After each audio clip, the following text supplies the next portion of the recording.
Umuribi wa KR Media News Center webari kubano gendo meso not followinga amukutugwitu gwa YouTube, Facebook, Twitter, Instagram. Ntubantu sima icho kubano okora nchi bakiri cyamani. Odakuri izuba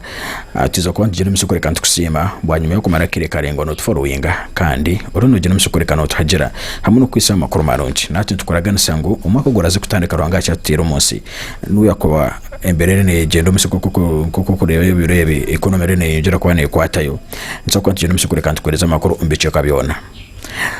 twendeza kuri semase nungi kandi tukusaba ngo ubase kwano gira bamukuronje icyakabiri one kureka ngo kwano yekuma wote kumere ubone manoza kubana utungo buzubamani reka tukuma magara gitu tsako njye misoko kandi tufuna mu cyango kandi tureke ngo twase kwantu urana n'abana betu icyakabiri wano ndo kwisa ubutumwa ningasi obwa kuri semase umbantu bawe nubasa kutwikira nubasa kwantu njye misoko reka tuzantu kwata no hindeza abantu ubutumwa bwa kuri semase kandi no mwaka umunsi wano ubendeza ukwatagana na KR Media News Center cyo kiri kironje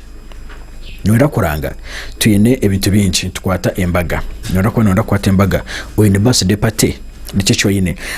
nwenda kuri umukoro nwenda kutasanya kozara umunda n'urufu nwenda kujangwa soko n'ukwatubwa abantu bane bagira umusukurekana barebe ko bana bakora mu basoko no tuyikira amukutugwitu ningase namba ziitu ezo no zareba wasukurine oreke ngo basoko no gino miso no kureka ngo not followinga cyo kire kironje mazima tukwendeza kuri semase nungi no mwaka umusya gukubera ogwihorere kandi tubasukureka ngo tubasoko ntuyibikira